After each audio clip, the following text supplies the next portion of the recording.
Casting Against the Current, Matthew Shane Brown's 21st Century Fly Fishing.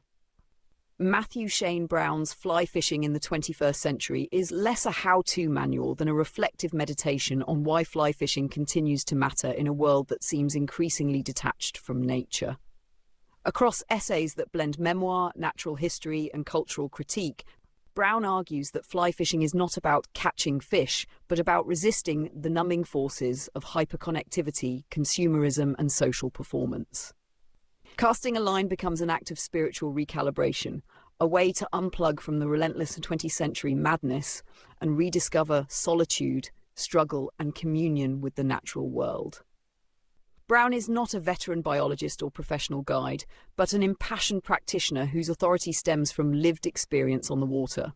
His background is closer to that of an articulate amateur philosopher than a scientific expert. While he cites angling traditions and nods to ecological concerns such as habitat fragility and overfishing, the book is not heavily footnoted or research-driven. Instead, its strength lies in personal observation and the credibility of a fisherman who has spent countless hours in remote Nevada streams and rivers across the American West. The prose is vivid, at times baroque, with passages that evoke the wilderness in cinematic detail. Brown's voice mixes raw candor, cultural commentary, and almost biblical cadence. His long sentences, peppered with sardonic humor, create a stream of consciousness flow that mirrors the rhythms of casting and mending a line. While the lyricism will resonate with readers who appreciate literary nonfiction, it may test those seeking a tighter, more pragmatic guide. Nonetheless, his style effectively communicates the passion and philosophy behind the sport, rather than its technical mechanics. The book's strengths lie in its originality and ambition. Brown reframes fly fishing as a metaphor for modern existence. Each cast a Schrödinger's experiment, each failed strike an echo of life's broader frustrations. His critiques of social media, consumerist pressures, and urban ennui add cultural depth, distinguishing the work from standard angling memoirs. However, its weaknesses stem from the same qualities. The philosophical digressions occasionally overwhelm the fishing narrative, and the lack of structured research or ecological data may leave more technically inclined readers unsatisfied.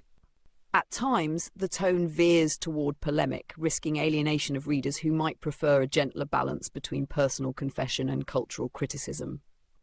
In an age where outdoors is often filtered through Instagram and adventure branding, Brown's book offers a countercultural perspective, fly fishing as anti-performance, as resistance to spectacle.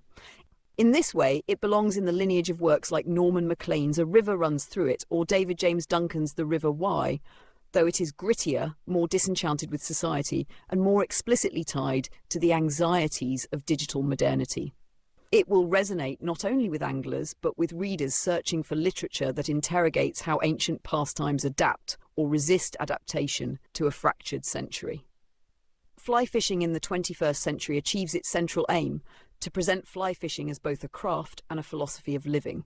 It is best suited for reflective readers, those drawn to outdoor writing that doubles as social commentary. Anglers seeking step-by-step instruction may be disappointed, but readers interested in a meditative, critical exploration of why we fish will find Brown's work both timely and thought-provoking. Highly recommended for fans of literary nonfiction, contemporary nature writing, and those seeking a contemplative antidote to the digital age.